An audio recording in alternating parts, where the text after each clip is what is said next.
que abramos nuestras Biblias en Primero de Samuel, capítulo 22, Primero de Samuel 22. Y quiero iniciar diciendo que Dios tiene básicamente dos formas en que juzga a los pecadores sobre esta tierra. Dos maneras básicas en las que Dios juzga al pecador mientras vive. La primera de ellas es matándolo, obviamente. Tenemos el ejemplo del diluvio, cómo Dios mató a miles de personas. Tenemos a Sodoma y Gomorra, que por su pecado fueron matados por Dios. Nadab y Abiú, que por ofrecer fuego extraño, Dios los mató. Usa, que por atreverse valientemente a tocar el arca, Dios lo mató. En el Nuevo Testamento tenemos a Ananías y Zafira, que por su pecado de mentira, Dios los mató. Tenemos a Herodes, que por su soberbia, Dios lo mató. Y tenemos a varios corintios, que por tomar la cena del Señor indignamente, Dios los mató. Una manera en que Dios juzga a las personas sobre la tierra es matándolos. Pero hay otra manera básica en que Dios juzga a las personas sobre la tierra, y esta es muy poco conocida, y es entregándolos a su pecado. Esto es lo que dice Romanos 1, donde el apóstol Pablo dice que Dios los entregó a pasiones vergonzosas, los entregó a la inmundicia, los entregó a una mente reprobada. Y eso de que los entregó significa que Dios abandona a esos pecadores a las consecuencias de sus propios pecados, donde en sus propios deseos se van hundiendo más y más y más, sin que Dios intervenga en esas vidas con misericordia. Eso es, por ejemplo, lo que hizo Dios con Israel en el Salmo 81. Dios abandonó a Israel por su pecado. Eso es lo que pasó también por la idolatría en el libro de Jueces, capítulo 10, donde Dios abandonó al pueblo a causa de su pecado y los dejó a sus propios deseos, entregándolos a sus consecuencias. Esto es lo que pasó en Ezequiel, capítulo 10, cuando Dios abandona a Judá. Y este es también lo que Pablo dice en primera a Timoteo, capítulo 1, versículo 20, donde dice que él entregó a algunas personas a Satanás para que aprendieran a no blasfemar. Estas dos maneras básicas en que Dios juzga por su pecado a las personas sobre la tierra. Primero, matando, y segundo, entregándolos. Esto es exactamente lo que tenemos en Primero de Samuel, capítulo 22, versículos 6 al 23.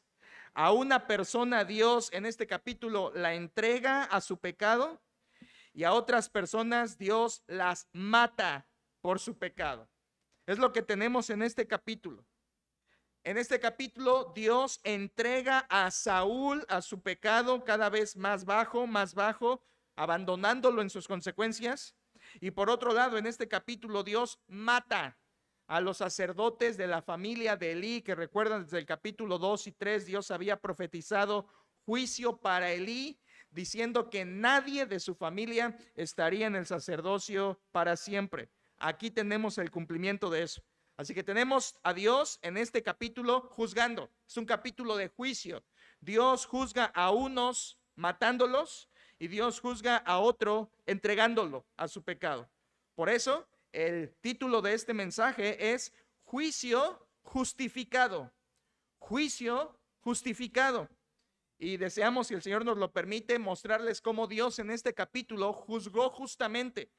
Hizo un juicio justificado, es decir, con toda justicia. En el capítulo anterior, recordarán la semana pasada, vimos cómo David cayó, y cayó bajo.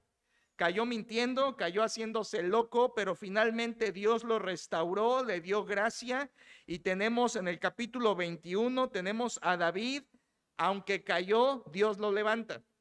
Pero aquí en el capítulo 22, 6 al final, tenemos a Saúl cayendo y cayendo y cayendo y cayendo cada vez más y más bajo.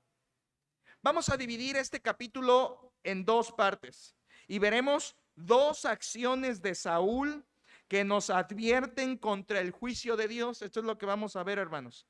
Dos acciones de Saúl que nos advierten contra el juicio de Dios.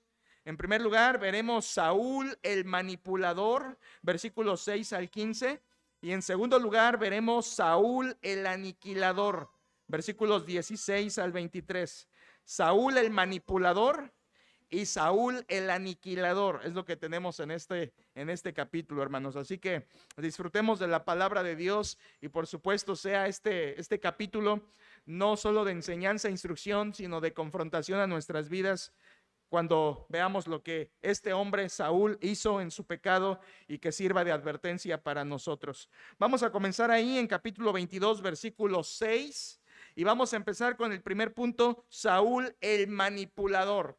Saúl el manipulador, versículo 6, vuelve a escena Saúl. Realmente no lo habíamos extrañado, ¿verdad, hermanos? No extrañábamos a Saúl, pero aquí vuelve otra vez a aparecer en escena y dice el versículo 6, primero de Samuel 22, 6. Oyó Saúl que se sabía de David y de los que estaban con él. Y Saúl estaba sentado en Gabaa, debajo de un tamarisco sobre un alto, y tenía su lanza en su mano, y todos sus siervos estaban alrededor de él. Bueno, hermanos, este primer versículo 6 es un versículo muy rico. Nos dice muchas cosas de Saúl. Prácticamente cada frase que dice nos revela algo de la vida y del corazón de Saúl. Primeramente dice que supo de David, o que se enteró que se sabía de David. Aquí vemos su preocupación. Primeramente, Saúl estaba preocupado por encontrar a David. ¿Para qué? Para matarlo. Su preocupación principal era encontrar a aquel a quien le tenía odio, quien se había vuelto para él mismo su enemigo, a David. Esto, hermanos, es interesante, porque Saúl estaba odiando a David al punto de matarlo, y cuando se entera que se sabe algo de él, no tarda en actuar. Esto nos da una gran lección. Saúl odiaba a David. El odio sabe esperar, hermanos. El odio espera. El odio puede mantenerse en el congelador por mucho tiempo. El odio, al igual que la amargura, son emociones destructivas, son pecados que pueden y saben esperar, como aquí Saúl esperó a que se supiera algo de David para poder atacar como él lo tenía en su corazón. Pero además de su preocupación, vemos también, mire por favor, versículo 6, dice: Saúl estaba sentado en Gabá debajo de un tamarisco. O sea, estaba tirado bajo un arbusto. Estaba tirado. Eso nos habla de su pereza. En lugar de estar defendiendo a la nación, en lugar de estar peleando por el pueblo, eso hacía un rey. Estaba prácticamente echado bajo un árbol en pereza. Esto es lo mismo que vimos en el capítulo 14, donde lo mismo, estaba tirado bajo un árbol y su ejército alrededor de él. Vean, hermanos, cómo aquí nos pinta la vida de Saúl. En vez de estar trabajando en lo que Dios lo había llamado, está tirado bajo un árbol, pensando en el odio que le tiene a David y lleno de pereza. Además, tenía paranoia. Dice que tenía su lanza en su mano. Esto es, en cualquier momento él estaba listo para atacar. Eso nos habla de su paranoia. Recuerde, la paranoia es una perturbación mental con ideas ilusorias, lógicas, pero falsas, que llevan a delirios y a conductas, pues, feas, de temor, de alucinación y cosas así. Así, de esa manera estaba Saúl. Recuerde que desde el capítulo 16 un demonio se había encargado de atormentarlo de parte de Dios, y aquí lo tenemos en el versículo 6 con su lanza en su mano. ¿Por qué? Porque estaba listo para atacar en su paranoia. Pero por último, hermanos, algo que brilla del texto para mal de Saúl es que dice que estaba sobre un alto. ¿Notó el versículo? Dice que estaba sobre un alto. ¿Qué significa eso? ¿Que estaba montado en un gigante? No, significa que estaba en un lugar alto. Y sabes, esa frase en la Biblia siempre se refiere a lo mismo: un altar idolátrico. Así que aparte de su preocupación por el odio a David, de su pereza, de su paranoia, también se había vuelto un pagano. Se había convertido en un hombre que adoraba ídolos. Por eso estaba en el lugar alto. Estaba ofreciendo sacrificios a ídolos. Eso es lo que se hacía en los lugares altos. Y ahora él, como pagano, está allí ofreciendo sacrificios a un ídolo y no al Dios verdadero. Vean, hermanos, cómo está lleno de temor, lleno de odio, perezoso, idólatra. Vean cómo la vida de Saúl desde el capítulo 13, cuando desobedece, va de mal en peor, de mal en peor, de mal en peor, sin restaurarse porque no hubo arrepentimiento. A diferencia de David, que se arrepintió y Dios lo restauró, aquí vemos a Saúl en escena cayendo. Pero vean la manipulación, hermanos. Esto podría ser prácticamente versículos 7 y 8, podrían ser una escuela de manipulación. No la aprendan, leámosla para no imitarla. Por favor, versículos 7 y 8 dice: y dijo Saúl a sus siervos que estaban alrededor de él. Ojo, aquí viene lo que él dijo: oíd ahora, hijos de Benjamín, os dará también a todos vosotros el hijo de Isaí tierras y viñas, y os hará a todos vosotros jefes de millares y jefes de centenas, para que todos vosotros hayáis conspirado contra mí, y no haya quien me descubra al oído cómo mi hijo ha hecho alianza con el hijo de Isaí, ni alguno de vosotros que se duela de mí y me descubra cómo mi hijo ha levantado a mi siervo contra mí para que me aceche tal como lo hace hoy. Hermanos, estos dos versículos son una, escúchelo, manipulación maestra. Aquí tenemos al hombre más perverso de primero de Samuel manipulando. Ojo, hermanos, abran sus ojos, por favor. Las palabras que dice allí Saúl son palabras de un manipulador. Mire, en primer lugar, provocó a celos. Versículo 8 dice, versículo 7: oíd ahora, hijos de Benjamín. ¿Quiénes son los hijos de Benjamín? Descendientes de la tribu de Benjamín, de la tribu que Saúl era. Él era benjamita. Y luego les dice: ¿acaso el hijo de Isaí les va a dar tierras y los va a hacer capitanes? David era de la tribu de Judá. Así que Saúl lo que está haciendo es picando para que haya celo por los benjamitas en contra de David. Lo que Saúl está haciendo es una manipulación, como decir: a ver, ¿a poco David les va a tratar bien como rey? Si él es de la tribu de Judá, ustedes son benjamitas. ¿Saben quién es el único que los va a tratar bien, benjamitas? Otro benjamita como yo. ¿Se fijan la manipulación? Aquí empieza Saúl a manipular, provocando a celos entre tribus. Qué triste, hermanos. Qué triste, vean, porque aquí hay lecciones para nuestra vida, ¿eh? No estamos estudiando a Saúl, estamos estudiándonos a nosotros. Así vamos a ser nosotros, véalo conforme vayamos desenvolviendo a Saúl. Qué triste es que para tener lealtad de su ejército, Saúl tuvo que impulsarlos con celos manipuladores. Esto, hermanos, está mal. Esto es algo deplorable, esto es algo humillante. Vean cómo Saúl se está hundiendo cada vez más. Además de provocar a celos, otra cosa que hizo en su manipulación es, y esto es terrible, se puso como la víctima. Vean qué palabras tan horribles, hermanos. Versículo 8: para que todos vosotros hayáis conspirado contra mí. Vean, todo el mundo está contra él. Y no haya quien me descubra al oído cómo mi hijo ha hecho alianza con el hijo de Isaí, ni alguno de vosotros que se duela de mí y me descubra cómo mi hijo ha levantado a mi siervo contra mí para que me aceche tal como lo hace hoy. Aquí Saúl, hermanos, está haciéndose la víctima. Él está sintiéndose como que nadie lo quiere, está generando autocompasión. Y hermanos, escúchenlo con todas sus palabras, y todos, absolutamente todos, sintámonos aludidos, todos. La autocompasión es en el fondo pecado de egoísmo. Cuando empiezas: ay, pobrecito de mí, ay, nadie me quiere, ay, nadie me aprecia, está siendo como Saúl. Eso hizo Saúl. Nadie se compadece de mí, mi hijo se ha hecho mi enemigo, ustedes, hijos de Benjamín, no me descubren, David está buscando mi vida. Puras mentiras. Un hombre, hermanos, esto hace un perverso. Manipula generando celos, y dos, manipula haciéndose la víctima. Esto es autocompasión, y la autocompasión siempre está impulsada por el egoísmo, y el egoísmo es una cara de la soberbia, y la soberbia es la madre de todos los pecados. ¿Escuchó eso? El pecado de Satanás, que lo echó del monte santo, fue soberbia, y desde entonces la soberbia es el pecado madre de todos. ¿Sabes por qué tú no lees tu Biblia? En el final de cuentas es por soberbia, porque haces algo que te gusta a ti en vez de hacer lo que te manda Dios.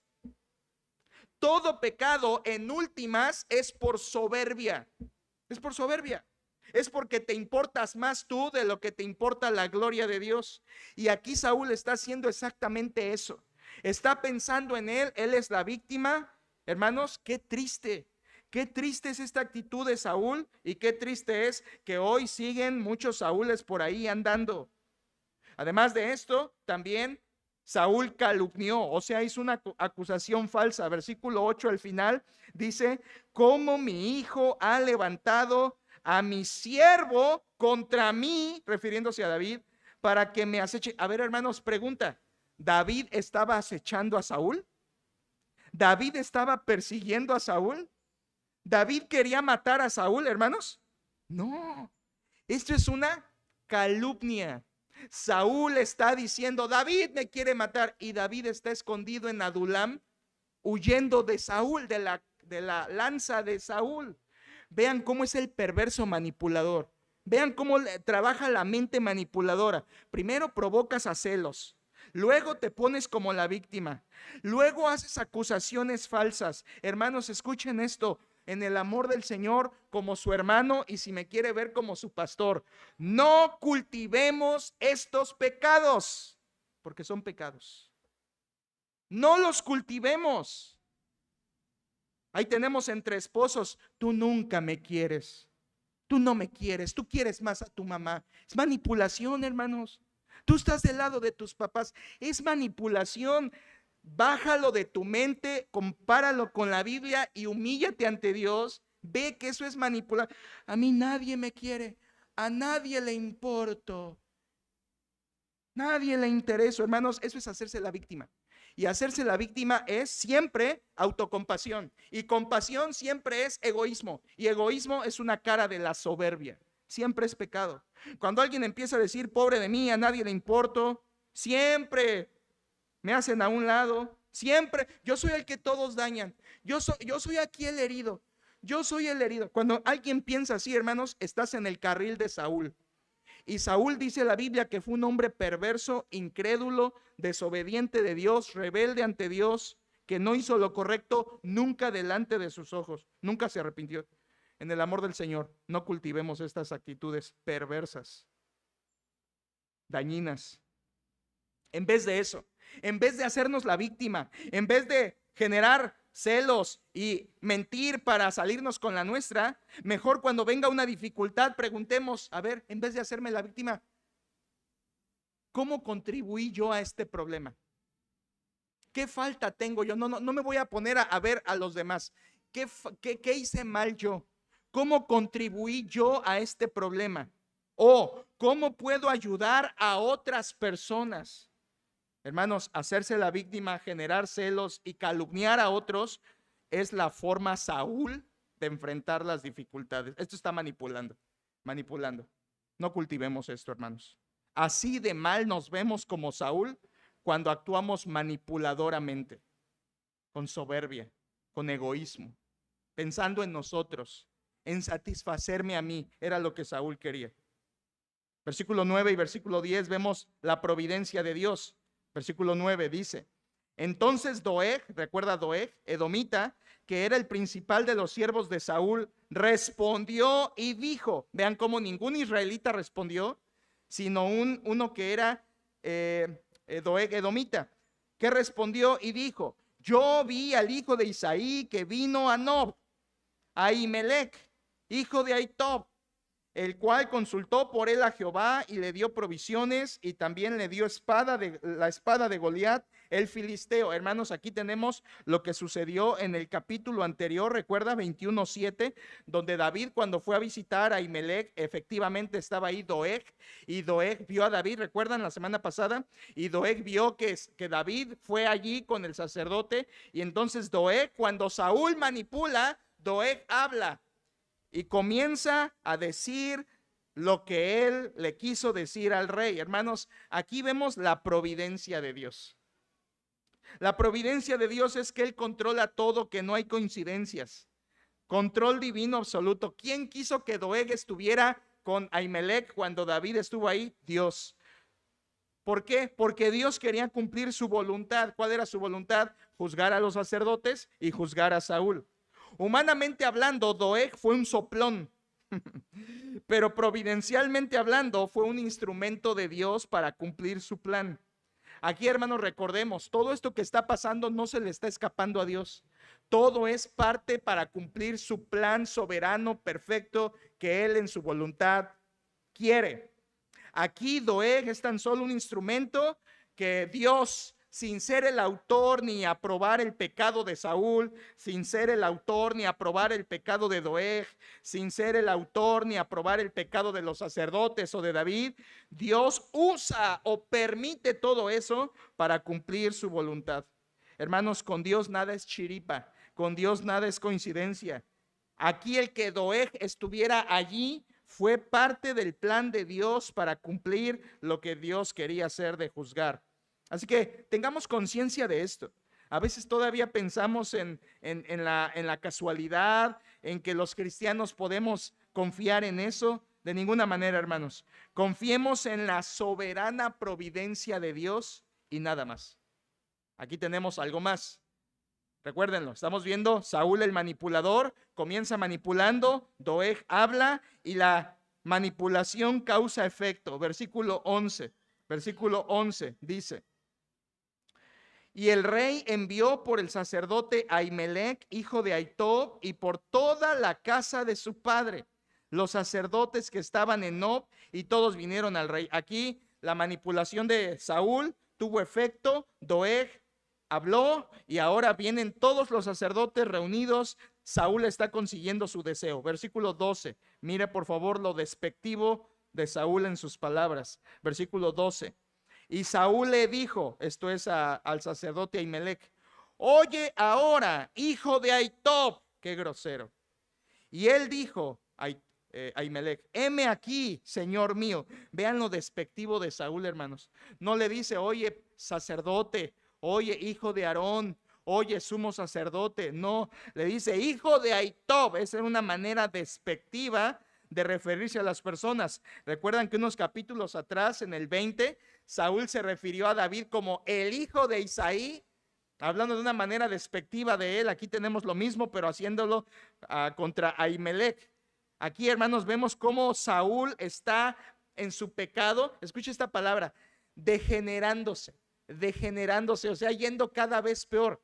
Así es el pecado, hermanos. El pecado es degenerativo. ¿Lo permites en tu vida? Escuchen esto, a ver si lo entendemos mejor así. El pecado, cuando lo dejas, es peor que una enfermedad crónica. Tú le tienes miedo a las enfermedades crónicas. Deberías tenerle más miedo a Dios, que encuentre tu vida con un pecado que te va degenerando. ¿Y cómo es esto? Cuando no te arrepientes de un pecado, sea egoísmo, soberbia, altivez, ese pecado te va carcomiendo. El pecado no se queda ahí. El pecado crece en el corazón y va aumentando, dañando más, como aquí a Saúl, que le fue degenerando. Vean esto. Un día Saúl, capítulo 15, 13, estaba queriendo ofrecer holocaustos a Jehová. Pero aquí en el capítulo 22 ya lo tenemos bien degenerado, ofreciendo sacrificios a ídolos. Vean cómo ya no tiene ningún respeto por Dios. El pecado lo ha degenerado. Le falta el respeto a Ahimelech. Por cierto, hermanos, solo como nota, Ahimelech, el sacerdote con quien está hablando Saúl, es tataranieto de Elí. Tataranieto de Elí. Elí, su hijo, se llamó Finés. El hijo de Finés se llamó Icabod. ¿Recuerdan cuando mueren? Icabod tuvo un hijo que se llamó Ahitob, y Ahitob es el padre de este Ahimelech de quien estamos hablando. En otras palabras, Ahimelech es la línea del sacerdote Elí.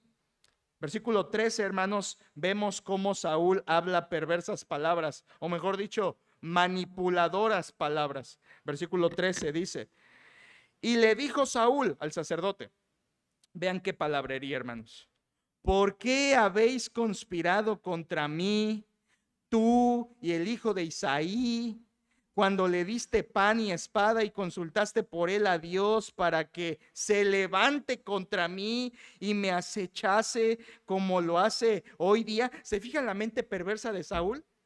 Tú me estás conspirando con David, están conspirando contra mí. ¿Ven la mente, hermanos? Así es una mente enferma de pecado. él está contra mí. Y él ya le habla a él y también están contra mí. Y ya esa bolita están hablando de mí. Y, ay, son contra mí. Yo soy la víctima. ¿Te fijas? Esa es la mente perversa de un incrédulo. Hermanos, así piensa un incrédulo. Es la forma natural. Siempre se siente atacado, siempre se siente la víctima, siempre se siente el menos. Y aquí Saúl están conspirando contra mí. Hermanos, era pura mentira. Nadie estaba conspirando contra él, ni Ahimelech, ni David. Pero vean sus palabras: están conspirando contra mí. Tú y el hijo de Isaí, versículo 13, cuando le diste pan y espada y consultaste por él a Dios para que se levantase contra mí y me acechase. Segunda vez que dice que David lo está acechando. No es cierto, hermanos. El soberbio miente, inventa mentiras, se las cree y se aferra a ellas con tal de conseguir lo que desea. Aquí tenemos estas perversas palabras. Aquí es donde vemos su paranoia. ¿Ven su paranoia? Me está persiguiendo, me están acechando, están conspirando contra mí. Esa es la caída tan baja. ¿Ven cómo Dios lo está entregando a sus propios deseos? ¿Ven cómo Dios lo está entregando a sus propias consecuencias de pecado, cayendo cada vez más y más bajo? Versículo 14, vean la respuesta del sacerdote, lo que le dice a estas perversas y manipuladoras palabras. Versículo 14, entonces Ahimelech respondió al rey y dijo, vean, aquí cupo la prudencia, ¿y quién entre todos tus siervos es tan fiel como David, yerno también del rey, que sirve a tus órdenes y es ilustre en tu casa? O sea, en otras palabras, Ahimelech está diciendo, Saúl, ¿qué pasa? ¿Qué te pasa? Si David es el mejor soldado de tu ejército, además es tu familiar, es tu yerno. La frase que está ahí, versículo 14, dice que sirve a tus órdenes. Realmente el hebreo significa que es tu guardaespaldas. O sea, hermanos, Ahimelech le está diciendo, Saúl, ¿de qué estás hablando? David es inocente.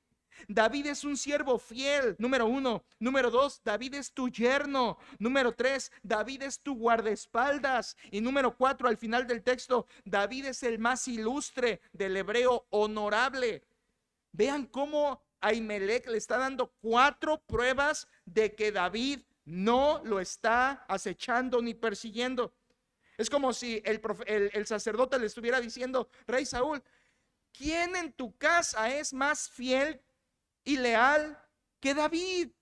Hermanos, esto fue como echarle limón a la herida de Saúl, porque si Saúl ya odiaba a David, las palabras de Ahimelech confirmaron la integridad de David y fue como echarle limón a la herida del coraje, del enojo, del odio. Vean, hermanos, aquí hay una gran lección.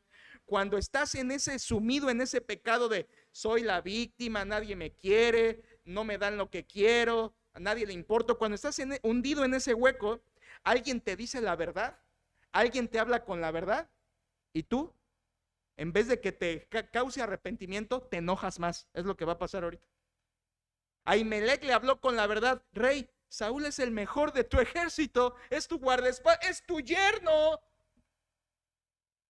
Y eso parece que le dio más leña al fuego del coraje, del odio de Saúl. Porque así es, hermanos, cuando alguien está en este pensamiento perverso, manipulador, la verdad le rebota en la mente. Se enoja más, se enoja más. Ahimelech está diciendo una cosa, David es inocente. Pero el versículo 15 no dice solamente que David es inocente, sino que ellos como sacerdotes son inocentes. Versículo 15.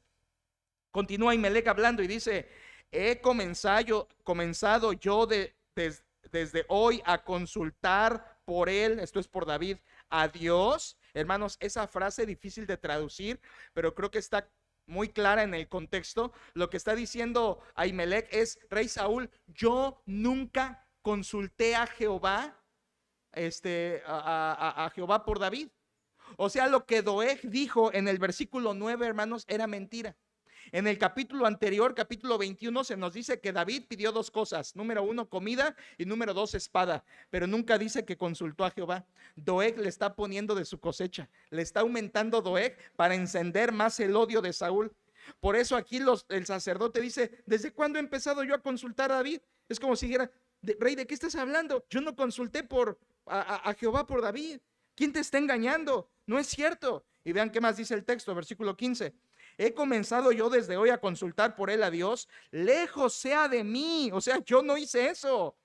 No culpe el rey de cosa alguna. Nada ha hecho a su siervo, ni a toda la casa de mi padre, porque tu siervo ninguna cosa sabe. Vean, esa es clave.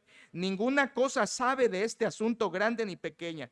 Ahimelech lo que está diciendo es: rey, mi familia es inocente de lo que tú estás hablando. Es más, Ahimelech le está diciendo básicamente al final: ni sé de lo que me estás hablando, ni entiendo lo que me estás diciendo, Saúl. Para mí David es el mejor soldado. Recuerden, hermanos, capítulo anterior, David sí llegó con Ahimelech, pero no le descubrió de sus huidas, ¿se acuerdan?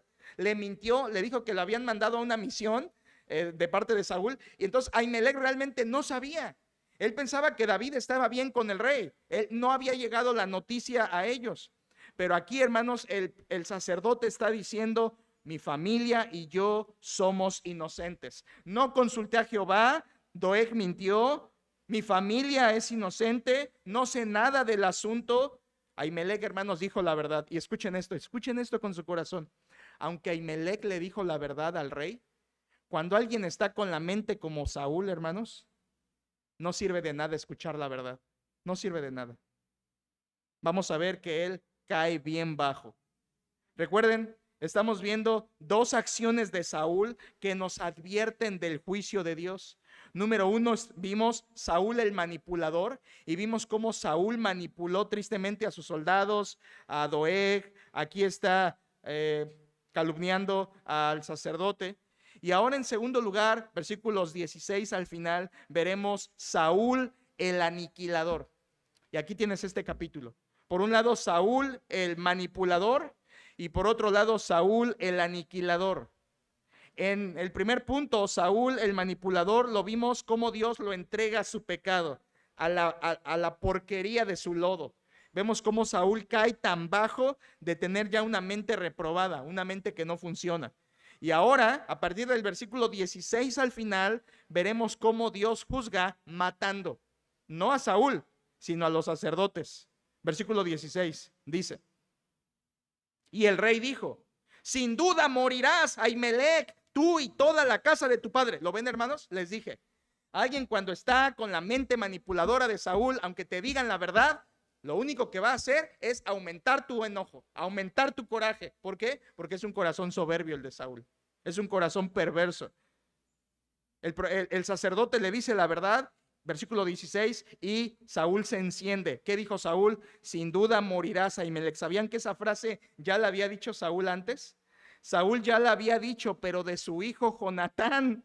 En el capítulo 14, 44, usa la misma frase que aquí en 22, 16. Sin duda morirás, Jonatán. Allá en el capítulo 14, cuando Jonatán tomó miel, ¿se acuerdan? Y Saúl había juramentado que el que eso hiciera iba a morir. Y aquí se lo dice a Ahimelech. Vean, hermanos, cómo Saúl es una persona que nada más está buscando matar.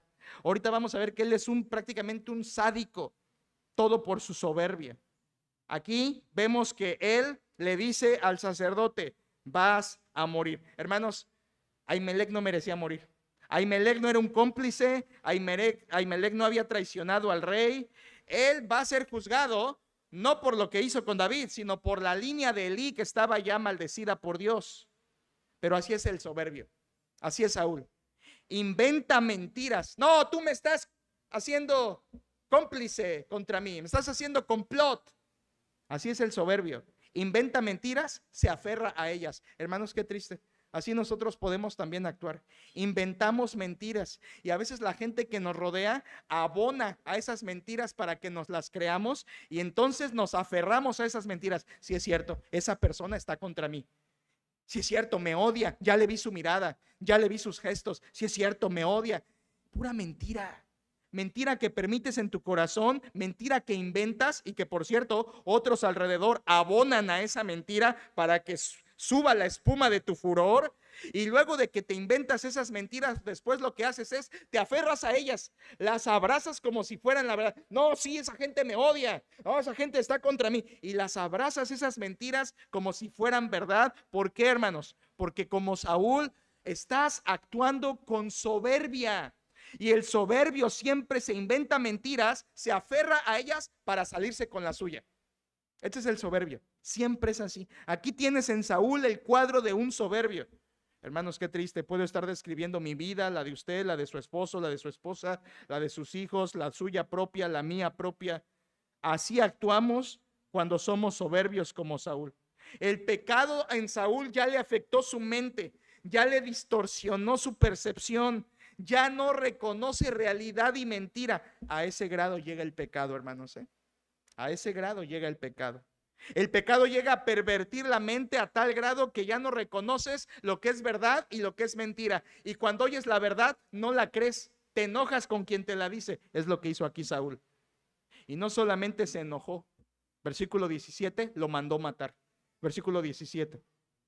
Recuerda, el 16 le dice, sin duda morirás, Ahimelech. 17 dice, entonces dijo el rey a la gente de su guardia que estaba alrededor de él, volveos, vean qué orden, y matad a los sacerdotes de Jehová, porque también la mano de ellos está con David, pues sabiendo ellos que huía, no me lo descubrieron. Pero los siervos del rey no quisieron extender sus manos para matar a los sacerdotes de Jehová. Vean qué tremenda escena. Saúl manda matar, esta es una matanza sádica. Maten a estos sacerdotes. No eran personas solamente, lo que ya es un valor. Eran personas sacerdotes de Jehová. Esto fue un acto sádico. Saúl mandando matar a personas, hermanos, esto es totalmente injusto. Injusto, según Deuteronomio 16 y 17, cuando alguien cometía una falta en Israel, tenían que seguirse ciertos procesos legales. El primero de ellos era una investigación. Se tenía que hacer una investigación para identificar si el culpable realmente era culpable. Segundo, tenía que haber al menos 2 testigos fieles que hablaran en contra de esa persona o de esas personas para que el juicio procediera. Y tercero, si el acusado se confirmaba que era culpable, se confirmaba su pecado, entonces tenían que sacarlo al pueblo, delante del pueblo, lo apedreaban entre todos y moría. Ese era el proceso legal. Aquí Saúl no hace nada de eso, hermanos. No le importa la ley de Dios, no le importa Deuteronomio, no le importan las órdenes de Jehová. Se ha olvidado quién lo puso en el trono. Ya no le importa. No le importa quién es Dios, está haciendo su propia voluntad, mandando matar. ¿Saben a qué me recuerda esto? Me recuerda al juicio de Jesucristo. El juicio de Jesucristo ante el Sanedrín fue idéntico. Se volaron todas las reglas del concilio para juzgar injustamente a Jesucristo. Igual aquí, Saúl se brincó todas las reglas escritas en Deuteronomio para juzgar a su antojo a los sacerdotes. Hermanos, una vez más, esto hace un soberbio. Un soberbio juzga a la gente a su antojo. Y si quisiera, los mata. Aquí Saúl no solo quiso, podía y lo hizo. Saúl es un hambriento de sangre por odio. Escuchen, hermanos, Mateo 5 dice que si tú te enojas contra tu hermano es como si lo mataras. No tenemos permiso de enojarnos contra nuestros hermanos. Nunca. Es un pecado. Y del enojo a la sangre hay un paso, hermanos. Hay un paso. Del enojo a la sangre hay solamente un paso. Aquí vemos a Saúl en su orgullo, soberbia, odiando, mandando matar, hambriento de sangre por su odio perverso, matando gente a su capricho, como lo hace un jefe de narcotraficantes, matando a gente nada más porque le da placer o porque se oponen a sus planes perversos. Y vean cómo los siervos de Saúl fueron más temerosos que él. ¿Notaron el versículo 17 al final? Dice, pero los siervos del rey no quisieron extender sus manos para matar a los sacerdotes de Jehová. Qué ejemplo, hermanos. Qué ejemplo. Ahí los siervos de Saúl tuvieron más discernimiento que el rey mismo. Aquí tenemos un ejemplo perfecto de cómo debemos ser con el gobierno. No obedecer al gobierno cuando nos manda a pecar. Porque Hechos 5:29 dice que es necesario obedecer a Dios antes que a los hombres. Y aquí los siervos de Saúl no mataron a los sacerdotes, porque aunque el rey los estaba ordenando, ellos temieron más a Dios que al rey. Y eso es lo que tenemos que hacer nosotros. Obedecemos a los gobernantes en tanto que no nos pidan pecar contra Dios, y si nos piden pecar contra Dios, necesitamos obedecer a Dios antes que a los hombres. Aquí lo hicieron los siervos de Saúl. En el capítulo 14 quería matar a Jonatán y ahora aquí quiere matar a los sacerdotes. Este hombre ya no tenía ninguna sensibilidad ni por su familia. El pecado hunde. Vean, hermanos, cómo hunde. Escuchen, por favor, iglesia, el pecado no se va a quedar ahí en un rincón en tu corazón. El pecado abarca más que un cáncer. El pecado abarca más que una enfermedad crónica. No deberíamos estarnos preocupando por las enfermedades crónicas tanto como por el pecado que permitimos en nuestros corazones, como Saúl lo hizo con la soberbia. No solo pasó del deseo de matar, lo cumplió. Versículo 18. Entonces dijo el rey a Doeg, vean a quién llamó, a Doeg: vuelve tú y arremete contra los sacerdotes. Claro, se lo pidió a él. ¿Por qué? Porque él no era israelita. Él era de otra nación. Él era edomita. Así que le dice a Doeg: vuelve tú y arremete contra los sacerdotes. Versículo 18. Y se volvió Doeg el edomita y acometió a los sacerdotes y mató, escuchen, en aquel día a 85 varones que vestían efod de lino. Por supuesto, Doeg no tenía temor de Dios, por eso no se le hizo difícil matar a 85 sacerdotes, cosa que los siervos de Saúl sí tuvieron temor. Entonces aquí hay una matanza sádica. Sí, Doeg fue el que mató, pero la orden fue de Saúl. Saúl es el responsable. Esto es una matanza sádica, iglesia. Y vean esto, noten estos detalles. A pesar de que Ahimelech le había dicho que no era cierto lo de la conspiración y que David lo perseguía, no era cierto. Y a pesar de que vio el temor de sus propios soldados que no mataron a los sacerdotes, a pesar de esos dos frenos, Saúl no se arrepintió. No me importa lo que diga Ahimelech, no me importa lo que digan mis siervos, soy soberbio y se va a hacer lo que yo quiero, porque soy la víctima. Realmente, hermanos, en el fondo Saúl era un perverso, eso es lo que era. Así que viene una matanza doeguita, por así llamarle. Doeg mató a 85, la familia sacerdotal, pero no se quedó allí.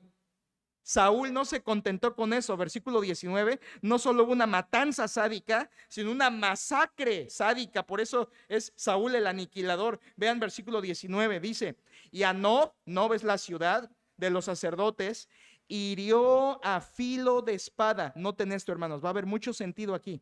Versículo 19. Y a Nob, ciudad de los sacerdotes, hirió a filo de espada, así a hombres como a mujeres, niños, hasta los de pecho, bueyes, asnos y ovejas. Todo lo hirió a filo de espada. Saúl hizo esto, hermanos. ¿Te viene a la mente de inmediato? Lo que Saúl no hizo por la gloria de Dios en el capítulo 15 contra Amalec, lo hizo en el capítulo 22 para su propia gloria. ¿Recuerdas capítulo 15? Mata a Amalec todo, no dejes nada. ¿Y qué hizo Saúl? Dejó al rey y dejó lo gordo de los animales. Y aquí viene a Nob, que Nob era una ciudad israelita, no enemiga, y mata a todos. ¿Por qué? Porque en el capítulo 15 no lo hizo porque no le importaba la gloria de Dios, pero aquí es su propia gloria y ahí sí le importa. Por eso mata, una masacre sádica. Lo que debió haber hecho en obediencia a Dios contra Amalec, lo hizo aquí para su propia gloria. Y algo más, hermanos, está matando a una nación, o sea, está matando a sus propios ciudadanos. No eran israelitas. Vean qué perverso, le está disparando a los de su propio ejército, hermanos. Qué mente tan torcida. Saúl debería estar protegiendo a Israel de los filisteos, y en vez de eso está matando a los israelitas y no a los filisteos. Ahí tienes la perversión de una mente reprobada como la de Saúl. Comparen, iglesia. Como en el capítulo anterior, capítulo 21, sí, David pecó. ¿Recuerdan la semana pasada? David pecó, cayó bajo, se hizo el loco allá en Gat, pero se arrepintió y Dios levantó su cabeza. Pero aquí en el capítulo 22 vemos a Saúl cayendo cayendo, cayendo, cayendo. Dios lo está entregando a su mente reprobada.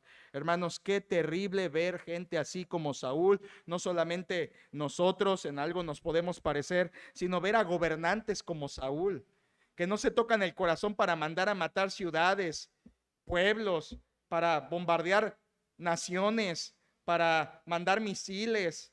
Ucrania, Afganistán, Rusia y todos, hermanos, gobernantes humanos que tienen ese mismo corazón de Saúl para mandar matar gente inocente, todo por sus propios deseos egoístas, perversos, que vienen de una mente soberbia. Aquí podríamos hacer la pregunta: ¿por qué Dios permitió esto? ¿Por qué Dios dejó que Saúl matara a 85 sacerdotes y a toda su ciudad? Uno podría decir: oye, pues qué injusto, los sacerdotes eran buenos, y ni hicieron nada contra el rey. ¿Por qué Dios lo permitió? Algunos tienen así dudas: ¿por qué tu Dios permitió eso? A ver, si es bueno, ¿por qué Dios lo permitió?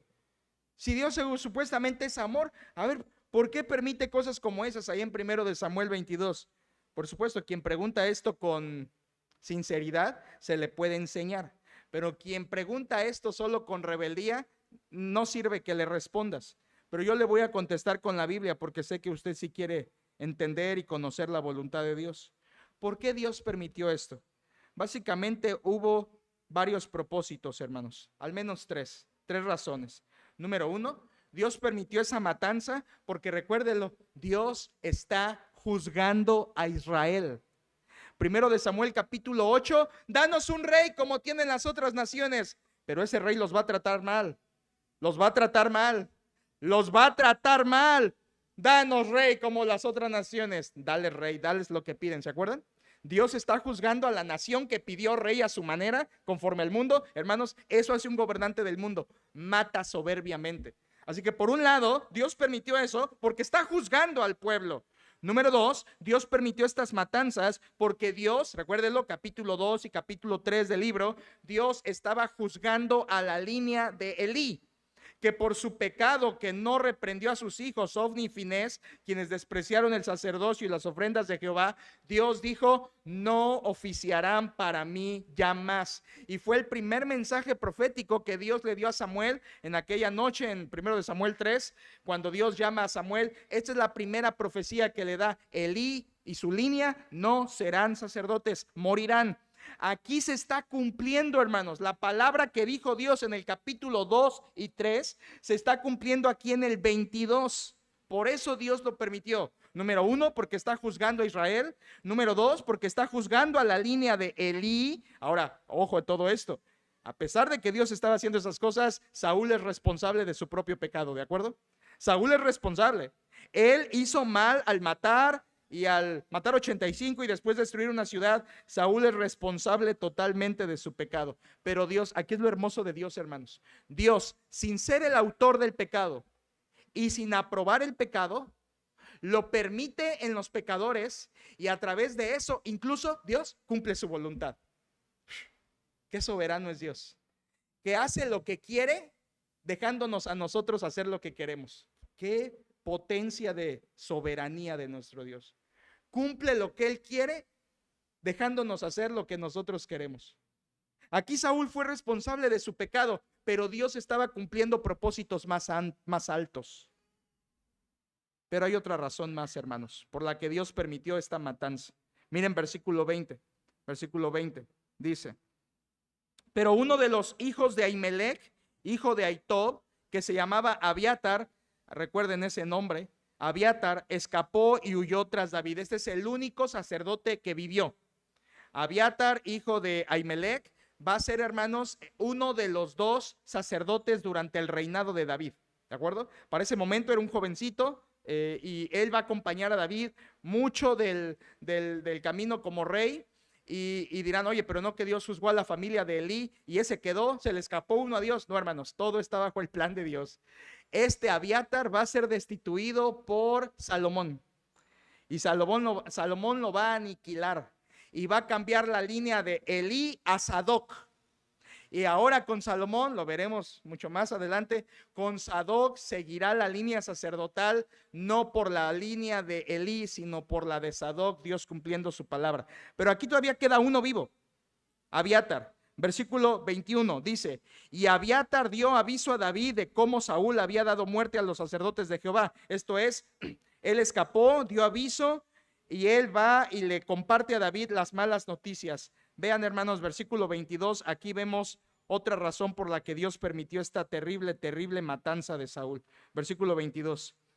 Y dijo David a Abiatar, es la primera vez que va a hablar David en estos versículos. Y dijo David a Abiatar: yo sabía que estando allí aquel día Doeg el edomita, él lo había de hacer saber a Saúl. Vean, hermanos, yo he ocasionado la muerte a todas las personas de la casa de tu padre. Increíble versículo.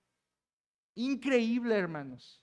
Esto brilla en diferencia al resto del pasaje de manera opuesta, como la luz y las tinieblas.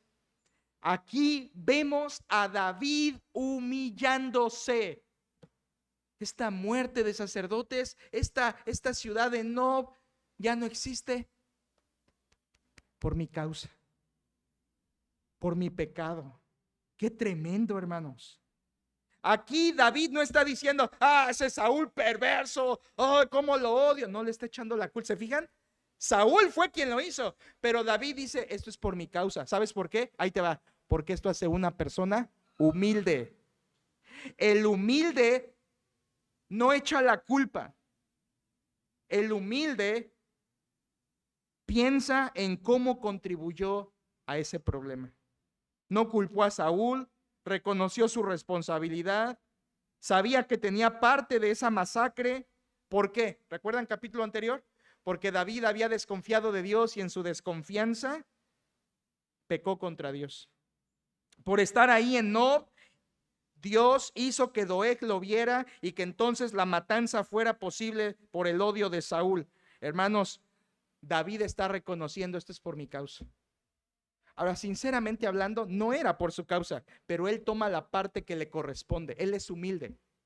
Y eso hace un humilde, hermanos. Vean por qué digo que contrasta con todo el pasaje. Todo el pasaje de Saúl, de veras que hasta me fue difícil predicarlo, porque es puro lodo, hermano. Es pura suciedad la vida de Saúl en este capítulo. Y es siempre el dedo de Saúl es así. Son otros. Y aquí cuando llegas al penúltimo versículo, ves a alguien que hace esto. Qué hermoso es eso, hermanos. Qué hermoso es: yo tuve parte en esa matanza. Yo no fui y metí la espada, dice David, pero yo tuve parte en esa matanza. Eso hace un humilde. Un humilde no echa la culpa. Un humilde no busca culpables. Un humilde no se hace la víctima. Imagínense, David pudo haberlo hecho y tenía hasta cierto punto justificación. Ay, pobre de mí, a mí es el que me está persiguiendo. A mí me va a hacer peor. Él pudo haberse autocompadecido como el rey, pero no lo hizo así, porque David era humilde y él reconoció y dijo: tengo parte de esta masacre, yo contribuí. Acuérdense, hermanos, porque en mi debilidad desconfié de Dios y esa desconfianza trajo consecuencias. Aquí te va una lección, grábatela como David se la grabó para toda su vida, porque se la grabó, te lo voy a demostrar. David a ese día entendió, cuando le llegaron con las noticias de Nob, ese día David aprendió esta lección: nuestra desconfianza en Dios daña a otras personas también. Nuestra desconfianza personal en Dios, cuando dudas de Dios, cuando desconfías de Dios, cuando confías más en ti de lo que confías en Dios, las personas de tu alrededor también son dañadas. Cuando tu fe flaquea, no solo tú te dañas, también los de tu alrededor.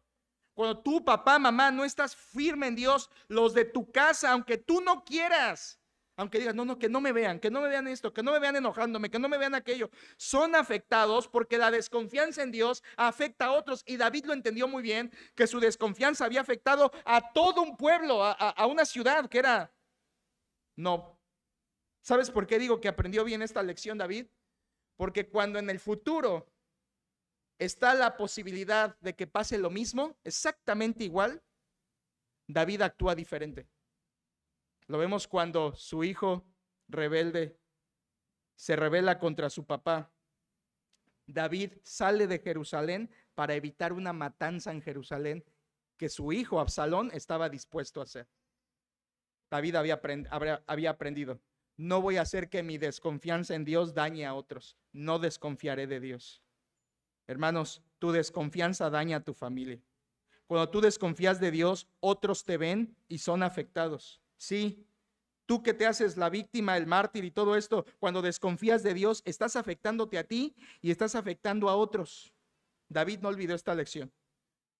Dios lo perdonó, pero hubo consecuencias. Como decimos nosotros, David aprendió a la mala esta lección. Y termina el versículo 23. Versículo 23. Le dice a Abiatar, versículo 23, quédate conmigo, no temas, quien buscare mi vida, buscará también la tuya, pues conmigo estarás a salvo. Aquí vemos otro brillo de humildad de David. No solamente reconoció su contribución en la matanza, en la aniquilación de Saúl, sino también le ofrece protección a Abiatar. Aquí tenemos la humildad arrepentida de David. Saúl mató en este capítulo, pero David protegió en este capítulo. Otra vez, David es una imagen de los creyentes. Saúl es una imagen de los incrédulos. Un creyente, aunque imperfecto como David, es creyente, confía en Dios, puede caer, se arrepiente, Dios lo restaura y se aparta del pecado. Pero un incrédulo cae y luego cae y luego cae y sigue cayendo hasta, como veremos, hermanos, por cierto, este capítulo 22 es la penúltima vez que veremos a Saúl al rojo vivo, la penúltima. La última, en algunas semanas más, si Dios nos presta vida, es cuando llega al asco de su asco. Y es cuando consulta a la bruja de Endor, ¿te acuerdas? Ese será el punto más vergonzoso de este hombre. Aquí fue malo, pero allá será el peor. Qué triste. Hermanos, qué triste es cuando actuamos como Saúl. Ojalá que nadie de aquí salga diciendo: no, yo nunca he sido como Saúl, yo siempre soy como David. No es cierto, hermanos. A veces hemos sido como Saúl, manipuladores, provocando a celos, haciéndonos las víctimas, calumniando, mintiendo, creyéndonos mentiras y luego aferrándonos a ellas, odiando, si pudiéramos hasta matando. Porque aquí Saúl está odiando a David, y David era su prójimo, además de su yerno. Y no amar a tu prójimo es pecado. Y por eso Saúl está pecando contra Dios, y todo por la raíz de soberbia. En esta parte del versículo 23, final del capítulo, David escribe el Salmo 52. No hay tiempo de leerlo, pero David escribe el Salmo 52 allí. Este Salmo 52 se divide en dos partes. La primera parte es de imprecación contra Saúl, que había matado a los de Nob y a los sacerdotes. Y la segunda parte del Salmo es de confianza, de saber que Dios va a actuar. Hermanos, Dios hizo juicio justificado. A Saúl lo entregó a su pecado. A los sacerdotes los mató y a David lo humilló. Repartió parejo Dios. Así es nuestro Dios, hermanos. Repartió parejo. A Saúl lo entregó, a los sacerdotes los mató y a David lo humilló. Esto ilustra Juan capítulo 15, cuando Jesús dijo: todo pámpano que en mí no lleva fruto, lo quitará.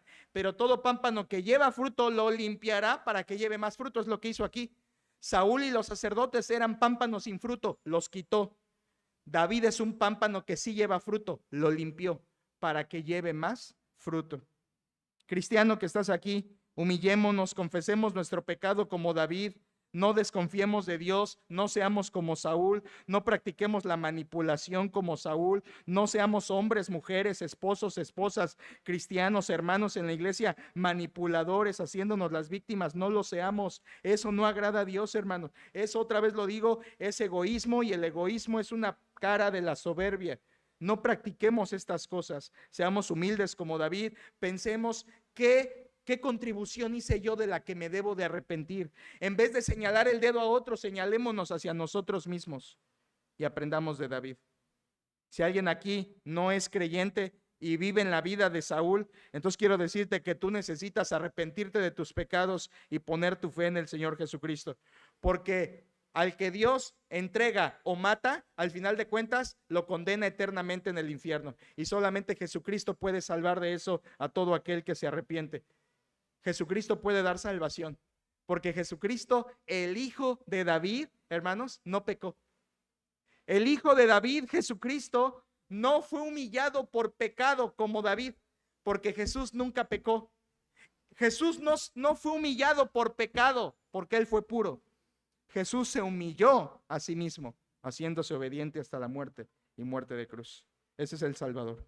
Dios nos libre de ser como Saúl. Dios nos ayude a ser como David y demos gloria a Jesucristo. Vamos a orar. Padre, en esta noche te veneramos como el Dios de esta escritura. Es tan fuerte para mi vida, Señor, verme en el espejo de la vida de Saúl. Y vengo humillado delante de ti porque es verdad, Señor, todas estas características destructivas de Saúl muchas veces están en la vida de los que somos aún tus hijos. Por momentos actuamos así, somos manipuladores, celosos, calumniadores, somos autocompasivos, egoístas, todo por origen de soberbia. Señor, perdónanos por ser así, líbranos de cultivar estos pecados tan horribles por los cuales tú juzgaste a Saúl. Ayúdanos a ser humildes, a arrepentirnos, a ver qué parte tenemos en el asunto, a ver cómo hemos contribuido y apartarnos de ese pecado nuestro. Ayúdanos a poner nuestros ojos en nosotros antes de acusar a los demás y líbranos de la soberbia de Saúl, que es la soberbia del diablo. Líbranos de eso, Señor. Líbranos de ser manipuladores, líbranos de ser aniquiladores con nuestros hermanos, enojándonos contra ellos, enojándonos en casa, enojándonos en el trabajo. Señor, qué mal nos vemos, perdónanos. Así de mal como Saúl nos vemos. Perdónanos por estas cosas y acomoda lo espiritual en cada corazón y ayúdanos a humillarnos, a confesar como David, a no desconfiar de ti y a humillarnos delante de tu presencia porque solo tú nos puedes ayudar. Señor, te bendecimos por esta palabra y te rogamos que tú sigas obrando en nosotros. En el nombre de tu Hijo y para tu gloria lo oramos. Amén.